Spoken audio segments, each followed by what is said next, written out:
نحمده ونصلي ونسلم على رسوله النبي الكريم وعلى آله وأصحابه أجمعين. اللهم صل على سيدنا ومولانا محمد وعلى آل سيدنا ومولانا محمد وبارك وسلم صلاة وسلاما كثيرا كثيرا. توفیق الہی اپنے مرشد پاک کی برکت سے عشاء کی اس نشست میں فضائل ایمان کا درس چل رہا ہے. اللہ تعالیٰ اس درس کی برکت سے ہمارے ایمان کی حفاظت فرمائے اور موت تک خبر تک اللہ ہمارے ایمان کو سلامت رکھے. حفاظت ایمان کے ذرائع پر بات چل رہی تھی گزشتہ کل، جس میں اس دنیا کے پر آشوب ماحول میں کہ جہاں پر بے حیائی، فحاشی، عریانی، بے پردگی، پھر مادیت کی دوڑ، دنیا کی چمک دمک، اس ماحول کے اندر انسان رہ رہا ہے اور یہ ساری چیزیں انسان کو اپنی طرف مائل کرتی ہیں. اب ایسے ماحول میں پہلا چیز تو یہ ہے کہ اپنی اصلاح کا اہتمام رکھیں، اپنے بارے میں سوچنا چاہیے. اصلاح، اپنے نفس کی نگرانی، اپنے اعمال کا محاسبہ، یہ تین چیزیں ہیں. اپنی اصلاح کا فکر، اپنے نفس کی نگرانی اور اپنے اعمال کا محاسبہ. اور یہ ہمہ وقتی کام ہے، وقتی نہیں ہے. ہمیشہ جب آدمی خود اپنی اصلاح کے لیے اپنے آپ پر نظر ڈالتا ہے، اپنی خامیوں پر نظر ڈالتا ہے، اسے اپنی کوتاہیاں نظر آتی ہیں اور یہ چیز اس کے لیے بہتری کا ذریعہ بن جاتی ہے، ترقی کا ذریعہ بن جاتی ہے. اور دوسری چیز یہ ہے کہ اپنی موت کو کبھی فراموش نہ کریں، کیونکہ موت سروں پر مسلط ہے اور ملک الموت ہر انسان کی گھات میں ہے. اور حدیث میں آتا ہے کہ ملک الموت ہمارے سامنے سے روزانہ گزرتا ہے اور جب ہمیں غفلت میں دیکھتا ہے کہ ارے بھائی اس کا تو آگے کا سفر پیش آنے والا ہے اور یہ تو دنیا کے اندر لگا ہوا ہے اور یہ تو اللہ سے غافل ہے، یہ گناہوں کے اندر مبتلا ہے، تو جب ملک الموت ہمیں اس طرح دیکھتا ہے تو ہم سے خطاب بھی کرتا ہے، کہتا ہے میاں کس غفلت میں پڑے ہو، کس چکر میں پڑے ہو، تمہارا واسطہ تو مجھ سے پڑھنے والا ہے، اس کی تیاری کا تمہیں فکر نہیں ہے، تم دنیا کے اندر منہمک ہو. تو ملک الموت خطاب بھی کرتا ہے. اس لیے آپ صلی اللہ علیہ وسلم نے فرمایا کہ اگر ان نفسانی، شہوانی، شیطانی خواہشات سے اگر بچنا چاہتے ہو تو اس اندر کے فساد کو دور کرنے کا راستہ کیا ہے؟ موت کو یاد کرو، موت کو یاد کرو. اور اس موت کی یاد کا سب سے بڑا فائدہ کیا ہے کہ دنیا سے انسان کی بے رغبتی پیدا ہوتی ہے، بے رغبتی. اور اللہ نے جنت میں جانے کا نسخہ بھی یہی بیان کیا ہے کہ اللہ کے سامنے کھڑا ہونے کا ڈر اور خوف پیدا کر دے. اور ظاہر اللہ کے سامنے پیشی کب ہوگی؟ موت کے بعد ہوگی. وَأَمَّا مَنْ خَافَ مَقَامَ رَبِّهِ وَنَهَى النَّفْسَ عَنِ الْهَوَىٰ، کہ اللہ کے سامنے کھڑا ہونے کا ڈر، یعنی اس پیشی کو یاد کریں. اللہ کے سامنے پیشی ہوگی، حساب کتاب لیا جائے گا، اس سے کیا ہوگا؟ ڈر پیدا ہوگا کہ بھئی جب اللہ کے سامنے پیشی ہوگی میں کیا پیش کروں گا. پھر اس کے بعد میں جب ڈر پیدا ہوگا تو خواہشات نفسانی، یہ نفس کی جو خواہشات ہیں یہ کم ہونے لگیں گی، آخرت کی فکر بڑھنے لگے گی. اس لیے اللہ کے سامنے پیشی کو یاد کرنا چاہیے.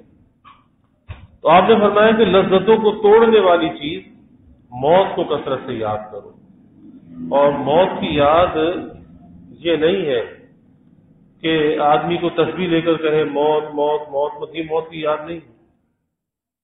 موت کی یاد یہ ہے کہ مرنے سے پہلے اس کی تیاری کا فکر کرے، یعنی گناہوں سے اپنے آپ کو بچائے اور اعمال آخرت کا اہتمام کرنے والا بن جائے، یعنی اس کی زندگی ایک سوچ اور فکر کے ساتھ گزرے کہ بھئی اس کام کے کرنے میں اللہ راضی ہوگا یا ناراض ہوگا۔ اگر اندر سے یہ جواب آتا ہے کہ یہ کام یا کلام یا ملاقات اللہ راضی ہوگا، اس کام کو کر لے، اور اگر اندر سے یہ جواب آئے کہ نہیں اللہ ناراض ہوگا، چھوڑ دے۔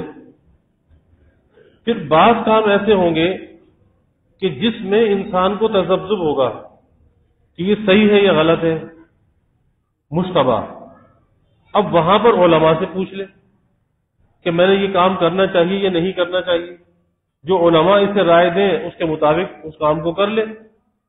تو جب اس سوچ کے ساتھ آدمی زندگی گزارتا ہے تو زندگی کے اندر نیکیاں بڑھتی رہتی ہیں اور گناہ زندگی سے کم ہوتے رہتے ہیں، اور جب انسان کی موت کا وقت آتا ہے تو نیکیاں باقی رہ جاتی ہیں، گناہ ختم ہو جاتے ہیں۔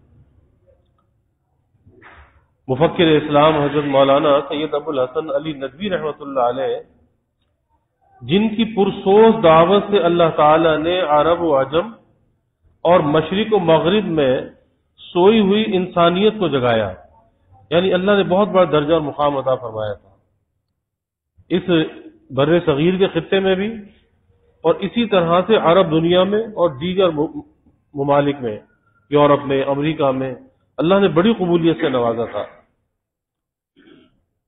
تو وہ فرماتے ہیں کہ میں آپ کو یہ مشورہ دوں گا کہ آپ سال 2 سال کے بعد، یعنی ان ملک کے رہنے والوں کو یہ مشورہ دے رہے ہیں جو یورپ میں، امریکہ میں، اس طرح کے ملکوں میں رہتے ہیں، کہ اپنے ملک کچھ عرصے کے لیے ضرور جایا کریں، کیونکہ جو یورپ کا رہنے والا، امریکہ کا، افریقہ کا، ان خطوں کے رہنے والے، آسٹریلیا، کینیڈا، تو وہاں کا معیار زندگی کچھ اور ہے اور یہاں کا معیار زندگی کچھ اور ہے۔ تو اگر آدمی اس معیار زندگی کو اپناتا ہے تو ایک اس کے اندر ایک تعیش کی کیفیت پیدا ہو جاتی ہے، اور ایک ایسی زندگی گزرتی ہے کہ جس کو کہتے ہیں لگژری لائف۔ اب لگژری لائف اگر وہ اس نے اپنی بنا لی تو پھر ظاہر ہے کہ اس کے نزدیک جو ہے سب کچھ وہی ہوگا، اور اگر اللہ نہ کرے کبھی مشقت آ گئی تو کیا کرے گا؟ اس لیے انسان کو مشقت والی زندگی کا عادی ہونا چاہیے، اور اللہ نے انسان کو مشقت کے لیے پیدا کیا ہے۔ لقد خلقنا الانسان فی کبد، کہ اللہ نے مشقت کے لیے اس کو پیدا کیا ہے، آرام کے لیے پیدا نہیں کیا، کہ اس دنیا کے اندر مشقت کے ساتھ، محنت کے ساتھ نیکی بھی کرے اور گناہ سے بھی اپنے آپ کو بچائے۔ اس لیے جب انسان ان علاقوں سے واپس اپنے ملک میں آتا ہے تو پھر یہاں آنے کے بعد یہاں کی زندگی کا انداز کچھ اور ہوتا ہے، رہنا سہنا، وہ عیش نہیں، وہ تعیش نہیں، وہ لگژری نہیں، تو پھر پتہ چلتا ہے کہ ہاں زندگی یہ بھی تو زندگی ہے، اور یہاں کے رہنے والے بھی تو زندگی گزار رہے ہیں۔ یا فرماتے ہیں کہ حرمین شریفین کے اگر جانے کے اسباب ہو تو وہاں جا کر کچھ وقت تو گزارے، اور وہاں رہ کر، یعنی یا تو اپنے ملک میں واپس آ کر یا حرمین شریفین میں جا کر اچھے حقانی ربانی لوگوں کی خدمت میں حاضر ہو، یعنی جو اللہ والے ہیں، دین میں پکے ہیں، سچے ہیں، کوئی وقت نکال کر ان کی خدمت میں ضرور جانا چاہیے۔ اسی لیے حکیم الامت حضرت تھانوی رحمۃ اللہ علیہ فرماتے تھے کہ بھائی جب چھٹیوں کا زمانہ آتا ہے نا تو چھٹیوں کے زمانے میں لوگ سیر و تفریح کے لیے نکل جاتے ہیں، حالانکہ یہ وقت ہوتا ہے کہ اس وقت میں اپنے بچوں کو لے کر کسی اللہ والے کی صحبت میں جانا چاہیے، اور جب وہ چھوٹے چھوٹے بچے اللہ والوں کی صحبت میں جائیں گے، ان چہروں کو جب دیکھیں گے تو وہ چہرے دل پر نقش ہو جائیں گے اور زندگی پر وہ صورتیں نکلیں گی نہیں، اور پھر اس صحبت کی برکت یہ ہوگی کہ اللہ انہیں دین میں استقامت عطا کر دے گا، کیونکہ دین پر جو انسان کو استقامت ملتی ہے وہ صحبت کی برکت سے ملتی ہے۔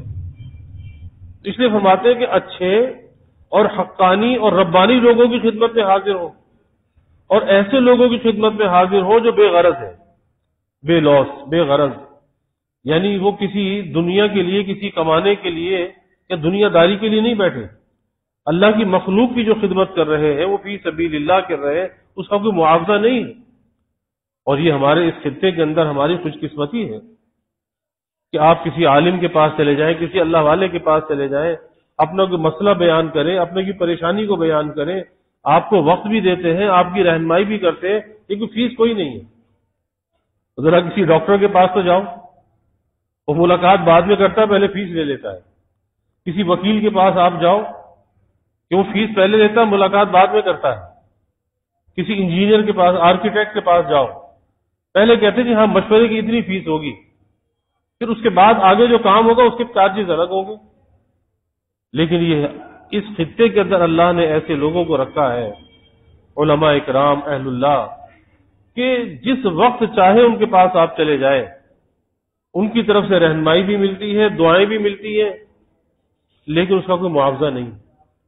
تو یہ ہے بے غرض۔ فرمایا کہ جن کے پاس بیٹھ کر خدا یاد آتا ہو، ایسے لوگوں کی صحبت میں بیٹھو، دنیا داروں کی صحبت میں نہیں، کہ جہاں پر انسان بیٹھے تو وہاں پر دنیا ہی کا تذکرہ ہو اور کسی چیز کا تذکرہ ہی نہ ہو۔ جب دیکھو جی فلاں پلاٹ، فلاں پراپرٹی، فلاں مکان، فلاں دکان، یہ لیا وہ دیا، دنیا داری کا دھندا، تو پھر انسان کے دماغ میں وہ چیزیں رچ بس جاتی ہیں۔ اس لیے ایسے لوگوں کی صحبت میں بیٹھے کہ جس صحبت میں بیٹھ کر خدا یاد آتا ہو۔ صحابہ نے سوال کیا، یا رسول اللہ صلی اللہ علیہ وسلم، ہم کس کے پاس بیٹھا کریں؟ تو آپ نے 3 پہچانیں بیان فرمائی۔ ایک فرمایا کہ ایسے شخص کے پاس بیٹھو کہ جس کے پاس بیٹھ کر تمہیں خدا یاد آئے، جس کا دیکھنا خدا کی یاد دلائے۔ اور دوسرے فرمایا کہ اس کا بولنا تمہارے علم میں ترقی کا ذریعہ بنے، یعنی علم دین میں ترقی کا ذریعہ بنے۔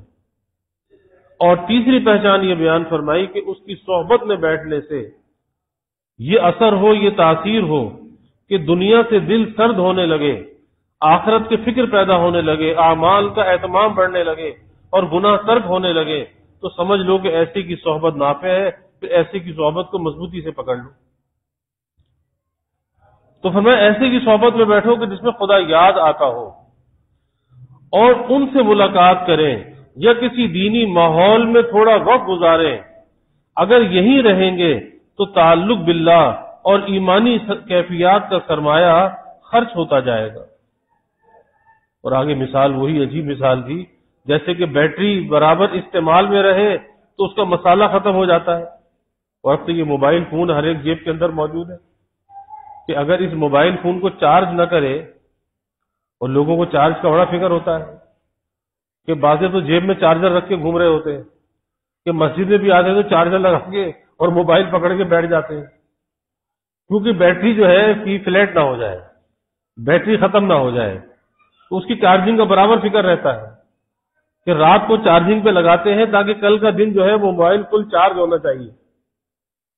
تو بھائی ایسے ایمان کی بھی تو بیٹری ہے، جیسے اس موبائل کی بیٹری کا فکر ہے تو ایمان کی بیٹری کا فکر بھی تو ہونا چاہیے کہ اگر یہ ایمان کی بیٹری اگر فلیٹ ہو گئی تو پھر کیا بنے گا؟ پھر تو کچھ بھی باقی نہیں بچے گا۔ اور یہ ایمان کی بیٹری جو چارج ہوتی ہے اللہ والوں کی صحبت میں چارج ہوتی ہے، علماء کے پاس بیٹھنے سے چارج ہوتی ہے، یہ ذکر اللہ سے چارج ہوتی ہے، تلاوت قرآن سے چارج ہوتی ہے، کثرت استغفار سے چارج ہوتی ہے، اور درود پاک کے اہتمام سے یہ چارج ہوتی ہے۔ تو اس لیے اس ایمان کی بیٹری کو چارج کرنے کا فکر کرنا چاہیے کہ بھئی یہ چارجنگ اس کو ملے گی کہاں سے۔ اور جب یہ ایمان کی بیٹری چارج ہوتی ہے نا، تو بیٹری چارج ہونے کا مطلب کیا ہوتا ہے کہ بیٹری کے اندر پاور ہے، طاقت ہے۔ تو اسی طرح جب ایمان کی بیٹری چارج ہوتی ہے تو اس کے اندر ایک پاور ہوتا ہے، اور اس پاور کا انسان کو مشاہدہ کیسے ہوتا ہے کہ اسے نیکی کا کرنا آسان لگتا ہے، گناہ کا چھوڑنا بھی آسان لگتا ہے۔ اور اگر یہ ایمان کی بیٹری چارج نہ ہو، یہ فلیٹ ہو جائے، تو پھر تو اس کے لیے ایک وقت کی نماز پڑھنا بھی مشکل ہے، اس کے لیے تو قرآن مجید کھول کر تلاوت کرنا مشکل ہے۔ کیوں کہ ایمان کی بیٹری چارج نہیں ہے، اس کے اندر پاور نہیں ہے۔ تو اس لیے اس ایمان کی بیٹری کی چارجنگ کا زیادہ فکر کرنا چاہیے، اور اس کے لیے نیک حلقوں سے وابستگی، ذکر اللہ کا اہتمام اور رجوع اللہ کا اہتمام یہ رہنا چاہیے، تاکہ یہ ایمان کی جو بیٹری ہے یہ ہماری چارج ہوتی رہے۔ تو اس کو حضرت یہاں پہ فرماتے ہیں کہ جیسے کہ بیٹری برابر استعمال میں رہے تو اس کا مسالہ ختم ہو جاتا ہے، یعنی چارجنگ ختم ہو جاتی ہے، اب اس کو نئے سیلز کی ضرورت ہوگی۔ اسی طرح اپنے دلوں کی بیٹری کو بھی نئے سیل دیتے رہے، اور تھوڑے تھوڑے وقفے میں 2 برس میں اپنے وطن چلے جایا کریں اور وہاں جا کر اللہ والوں کی صحبت کو اختیار کریں، کچھ وقت اللہ والوں کی خانقاہوں میں گزاریں، کسی دعوت و تبلیغ کے حلقے میں وقت گزاریں، کسی عالم کے پاس رہ کر وقت گزاریں، کسی خانقاہ میں رہ کر وقت گزاریں، تاکہ انسان کو پتہ تو چلے کہ ایمان کی بیٹری میری کہاں پر ہے۔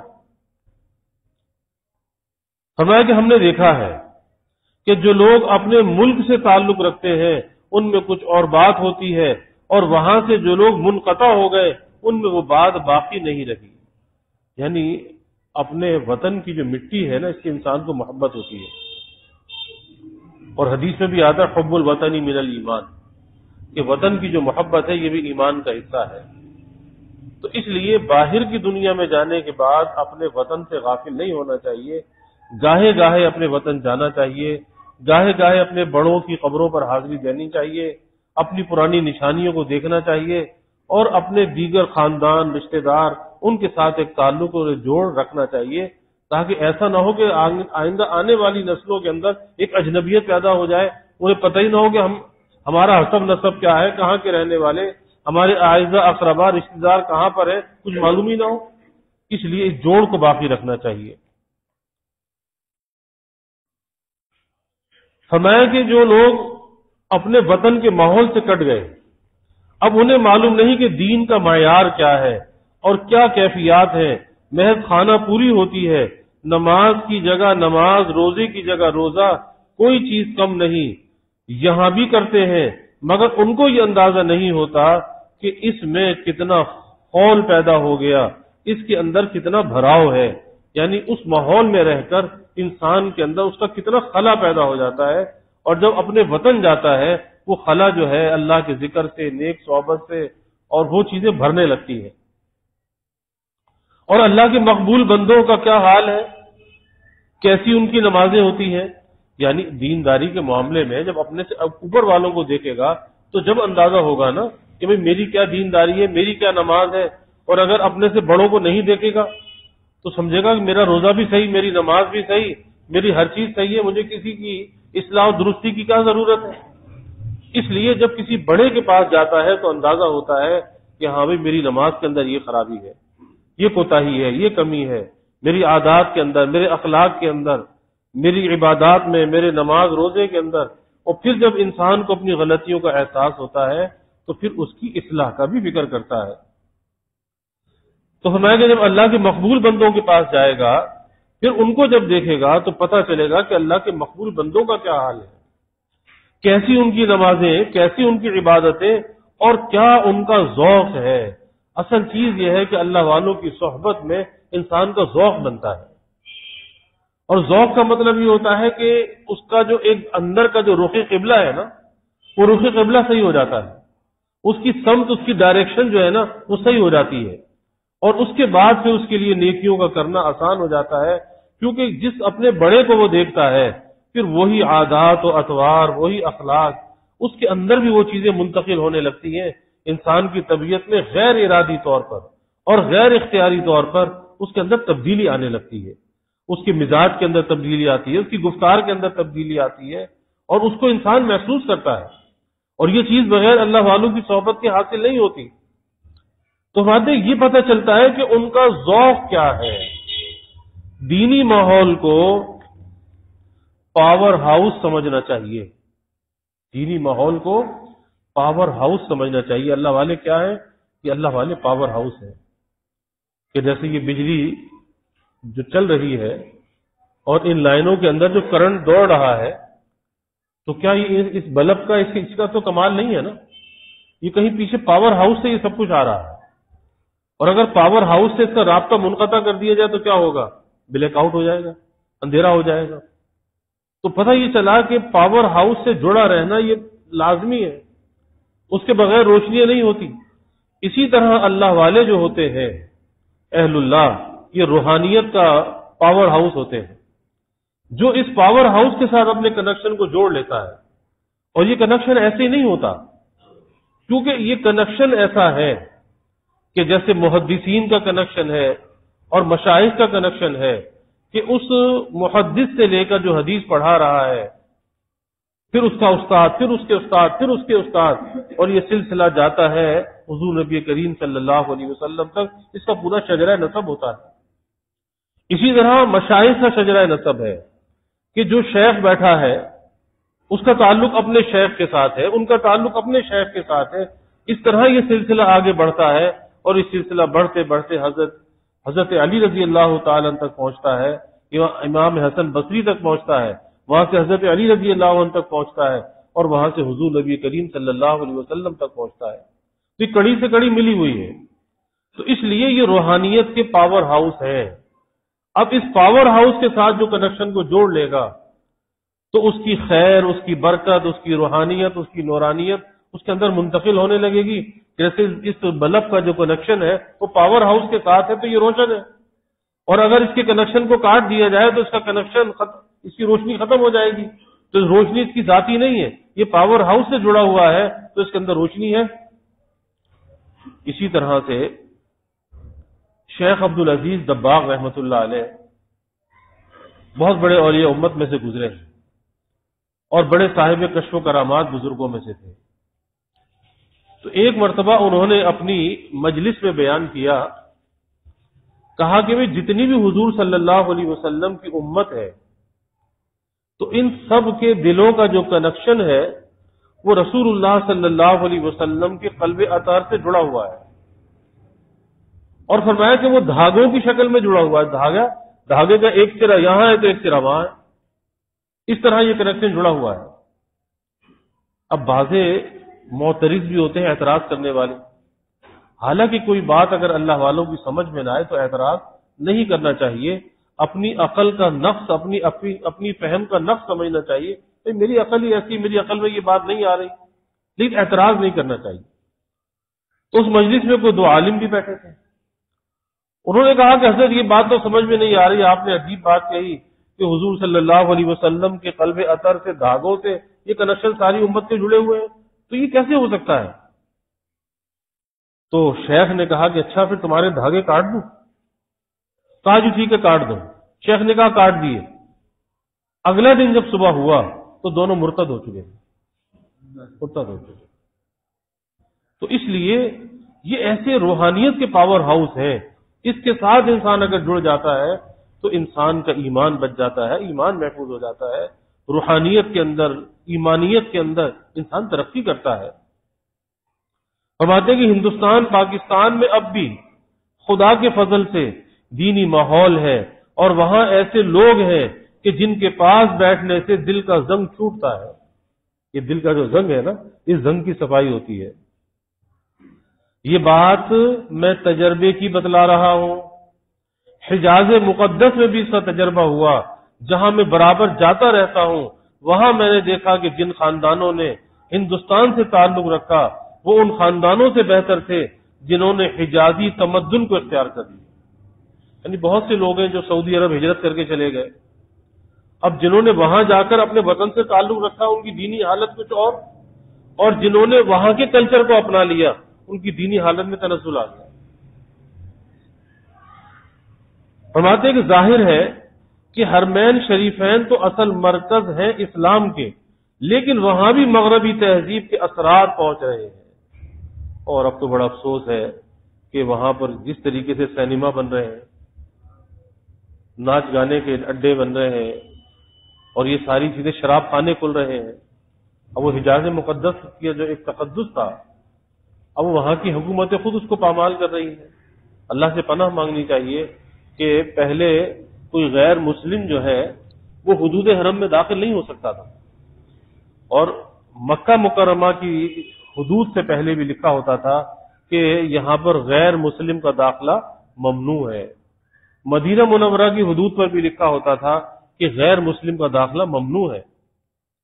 لیکن اب تو آپ دیکھ لیں، سوشل میڈیا کا زمانہ ہے، کوئی ہندو ہے، کوئی عیسائی ہے، کوئی یہودی ہے، مدینہ طیبہ میں حرم کے پاس کھڑے. تو یہ کیا چیز ہے؟ یعنی وہی چیز کہ اس پاکیزہ ماحول کو بھی اب ایسی سازشیں ہو رہی ہیں، اس پاکیزہ ماحول کو بھی آلودہ کیا جائے اور وہاں کے تقدس کو بھی خراب کیا جائے. اس لیے اپنے ایمان کی حفاظت کا زیادہ فکر ہونا چاہیے. اللہ ہمیں اس کی فکر عطا فرمائے. وآخر دعوانا الحمدللہ رب العالمین. الحمدللہ رب العالمین والعاقبۃ للمتقین والصلاة والسلام علی اشرف الانبیاء والمرسلین.